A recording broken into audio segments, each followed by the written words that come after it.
Movie के आगाज में दो किंगडम दिखाए जाते हैं, जिनमें से एक किंगडम इंसानों का है जिसे एक लालची किंग हेनरी रूल करता है, जबकि दूसरा किंगडम मूर्स का है जिसमें मैजिकल क्रिएचर्स रहती हैं। मूर्स के एक ट्री पर एक छोटी उम्र की फेरी मेलिफिसेंट भी रहती है। इसकी वहाँ हर क्रिएचर से दोस्ती होती है।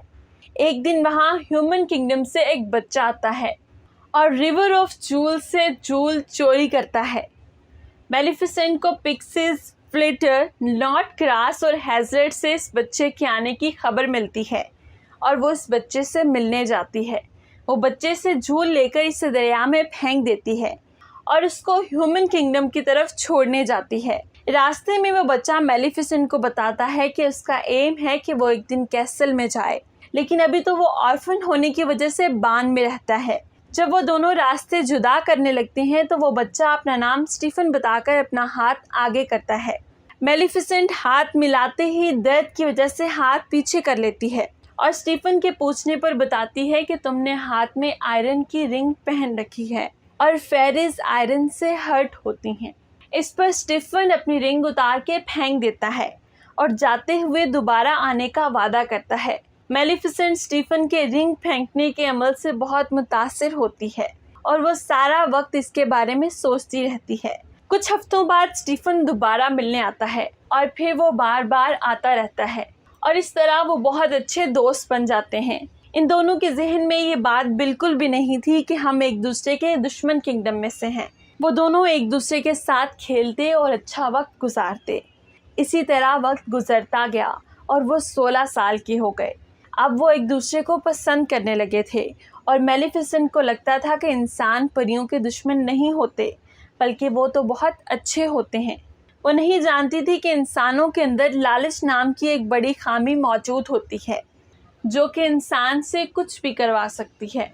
मेलिफिसेंट एक दिन जंगल में बैठी हुई थी तो वो देखती है कि दूसरे किंगडम का राजा अपने काफ़ी ज़्यादा आर्मी और घोड़ों के साथ जंगल पर कब्जा करने के लिए आता है। वो इस राजा की फौज से मुकाबले के लिए सामने आती है और राजा से कहती है कि तुम मेरे जंगल में दाखिल नहीं हो सकते। तो राजा कहता है, मैंने तुमसे तो इजाज़त नहीं मांगी। वो कहता है कि ये परी मुझे मरी हुई चाहिए। मेलिफिसेंट अपनी अजीबोगरीब दिखने वाली आर्मी को ऑर्डर देती है कि किंग की आर्मी को ख़त्म कर दें। मेलिफिसेंट की आर्मी राजा की आर्मी को शदीद ज़ख्मी कर देती है, लिहाजा ज़ख्मी आर्मी के साथ राजा अपने किंगडम वापस चला जाता है। वो सब लोगों को इकट्ठा करके कहता है कि तुम सब लोग जानते हो इस जंगल में बहुत बड़ा ख़जाना मौजूद है और मैंने इसे हासिल करने की कई बार कोशिश की है, लेकिन अब मैं बूढ़ा हो चुका हूँ और मैं वहाँ जाकर लड़ाई नहीं कर सकता। लेकिन अब मैं ऐलान करता हूँ, जिसने भी मेलिफिसेंट को मार दिया, मैं अपनी बेटी से इसकी शादी करूँगा और अपने किंगडम का राजा बना दूंगा। तभी एक लड़का बाहर आता है और कहता है, मेलिफिसेंट को मैं मारूंगा। आप ये सुनकर हैरान रह जाएंगे कि ये लड़का कौन था। ये लड़का वही छोटा स्टीफन था जो कि मेलिफिसेंट के साथ खेला करता था। आगे हम देखते हैं कि स्टीफन मेलिफिसेंट से मिलने जंगल में जाता है। मेलिफिसेंट इससे पूछती है, इतना अरसा तुम कहाँ रहे? तुम्हें हमारी दोस्ती का बिल्कुल भी ख्याल नहीं आया। स्टीफन कहता है, मुझे माफ़ कर दो, मैं बहुत मसरूफ़ हो गया था, लेकिन मैं आज तक तुम्हें नहीं भूला और अभी भी मैं तुम्हें यही बताने आया हूँ कि हमारा राजा तुम्हें मारना चाहता है, तो बस अपना ख्याल रखना, मैं तुम्हारी हिफाजत के लिए आया हूँ। वो दोनों आपस में बातें करने लग जाते हैं। मेलिफिसेंट उससे कहती है, मैंने तुम्हें माफ़ किया, क्योंकि वो नहीं जानती थी कि इंसान किस कदर बुरे होते हैं। स्टीफन जो कि बेहद लालची इंसान था, वो इसे कोई नशीली चीज़ पिला देता है और वो बेहोश हो जाती है। उसके बाद स्टीफन चाकू उठाता है और उसे मारने लगता है, लेकिन वो ऐसा नहीं कर पाता। फिर अगली सुबह हम देखते हैं जब मेलिफिसेंट की आंख खुलती है तो इसके पर कट चुके होते हैं और अपने कटे हुए परों को देखकर मेलिफिसेंट चिल्लाने लगती है, रोने लगती है, क्योंकि इसके खूबसूरत पर अब कट चुके थे। दूसरी तरफ हम देखते हैं कि स्टीफन मेलिफिसेंट के पर राजा के पास लेकर आता है और कहता है कि मैंने मेलिफिसेंट को मारकर आपसे किया हुआ वादा पूरा कर दिया। राजा इससे बहुत खुश होता है और मेलिफिसेंट के परों को एक पिंजरे में कैद करवा देता है और स्टीफन को इस किंगडम का राजा बना देता है। दूसरी तरफ हमें जंगल में मेलिफिसेंट दिखाई जाती है। जो कि बेहद उदास होती है, क्योंकि वो अपने परों को खो चुकी थी और अब वो उड़ भी नहीं सकती थी। एक दिन जंगल में वो उदास टहल रही होती है तो देखती है कि एक शिकारी एक कौवे को मारने वाला है। उससे ये बर्दाश्त नहीं होता तो वो फ़ौरन इस कौवे को इंसान बना देती है। शिकारी कौवे को इंसान बनता देखकर डरकर भाग जाता है और कौवा, जो कि अब इंसान बन चुका था, मेलिफिसेंट के पास आता है और कहता है, थैंक यू, लेकिन आपने मेरी मदद क्यों की? तो मेलिफिसेंट कहती है, मेरे दिल में रहम आ गया था। तो वो कौवा कहता है कि अब मैं सारी ज़िंदगी आपकी खिदमत करूँगा। वो इंसान बनकर काफ़ी खुश होता है और मेलिफिसेंट इसका नाम डिएवल रखती है और इसे अपने साथ रख लेती है। डिएवल मेलिफिसेंट को कैसल की पल पल की खबर देने लगता है। तभी मेलिफिसेंट को पता चलता है कि स्टीफन ने राजा बनने के लिए मेलिफिसेंट के पर काट दिए थे। तभी से इंसानों से नफरत होने लगती है। फिर हम देखते हैं कि दूसरी तरफ स्टीफन की राजा की बेटी के साथ शादी हो चुकी थी और उसकी एक बेटी पैदा होती है। लोग बहुत दूर दूर से राजा की बेटी को देखने के लिए आते हैं। इतने में वहाँ मेलिफिसेंट भी आ जाती है। मेलिफिसेंट इस छोटी बच्ची को कर्स देने लगती है। वो छोटी बच्ची से कहती है कि तुम बहुत प्यारी हो, लेकिन जैसे ही तुम 16 साल की होगी तुम्हारे हाथ में एक सुई चुभेगी और तुम मर जाओगी। ये सुनकर स्टीफन उसके आगे गिड़गिड़ाने लगता है और कहता है, ऐसा ना करो। ये सुनकर मेलिफिसेंट कहती है, मैं भी एक लड़की थी, लेकिन याद है तुमने मेरे साथ क्या किया था? लेकिन मेलिफिसेंट के दिल में अभी भी कुछ रहम बाकी होता है तो वो स्टीफन से कहती है, अगर तुम्हारी बेटी को इसकी 16 बर्थडे पर इसका सच्चा प्यार मिल गया तो इसकी जान बच सकती है। स्टीफन मेलिफिसेंट का कर्ज सुनकर बेहद परेशान हो जाता है और वो 3 छोटी फेरीज को बुलाकर कहता है, मेरी बेटी को यहाँ से बहुत दूर ले जाओ। जब तक ये 16 साल की ना हो जाए इसे यहाँ वापस बिल्कुल भी ना लाना।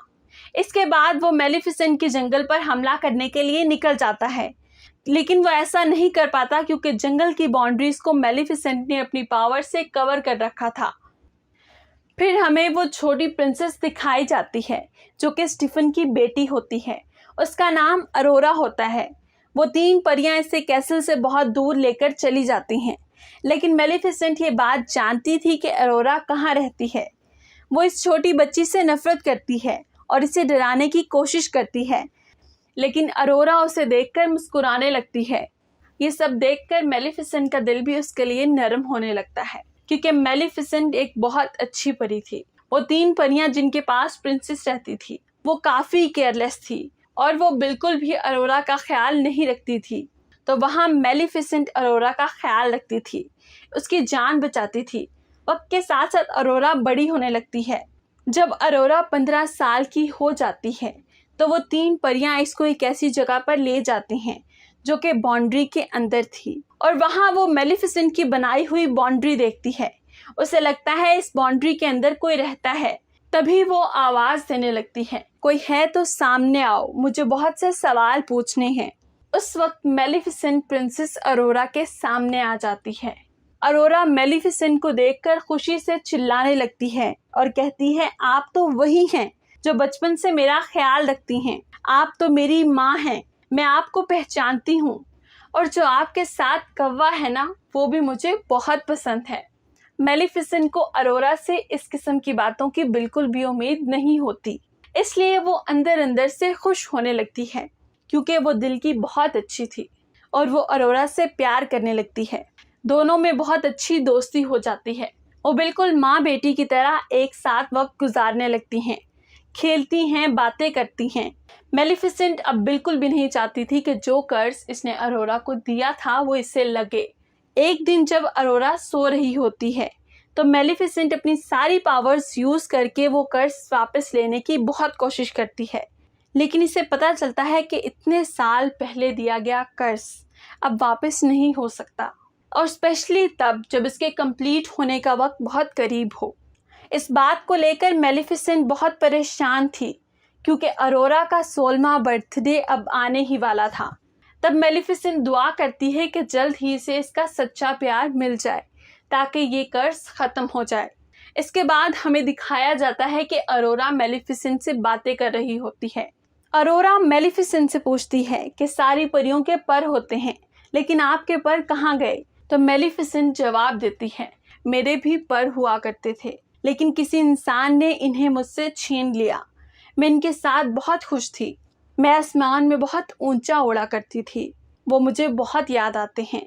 इसी के साथ मेलिफिसेंट रोने लगती है, तो अरोरा उसे चुप करवाती है और कहती है, आप परेशान ना हो, कल मैं 16 साल की हो जाऊंगी और उसके बाद मैं हमेशा हमेशा के लिए आपके पास आ जाऊंगी। आप बिल्कुल भी अकेली नहीं हैं, मैं आपके साथ हूँ।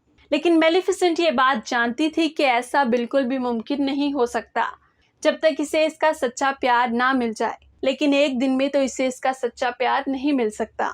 जब अरोरा वहां से अपने घर जा रही होती है तो इसे रास्ते में एक लड़का दिखाई देता है जो बहुत हैंडसम होता है। वो दोनों एक दूसरे को देखते हैं और दिल ही दिल में एक दूसरे को पसंद करने लगते हैं।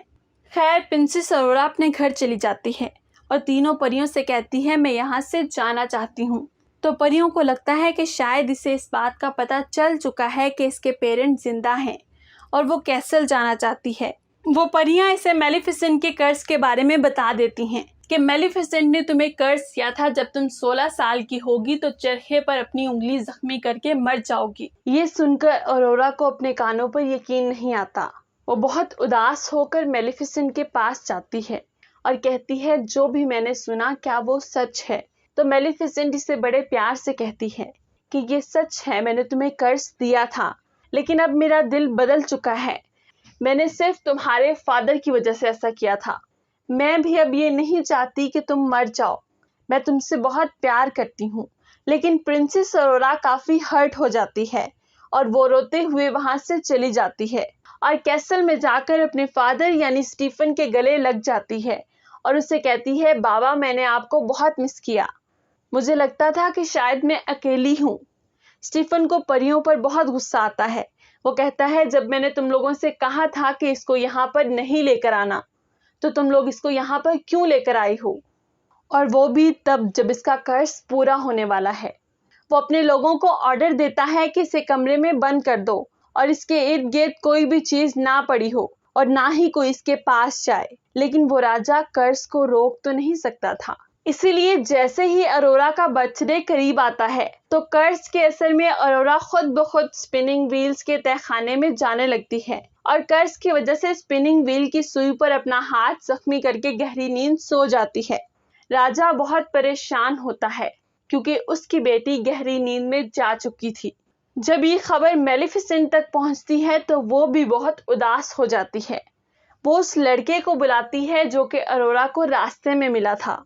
उसे लगता है कि हो सकता है ये दोनों एक दूसरे को पसंद करने लगे हों और ये अरोरा के पास जाए तो हो सकता है अरोरा जाग जाए। उसी दौरान वो तीनों परियां जो अरोरा का ख्याल रखा करती थीं, वो स्टीफन को कहती हैं कि आप अरोरा के पास बैठें, हो सकता है आप ही अरोरा का सच्चा प्यार हो। तो स्टीफन कहता है, मैं किसी का सच्चा प्यार नहीं हो सकता, मैंने मेलिफिसेंट को धोखा दिया है और इसीलिए ये सब कुछ हो रहा है।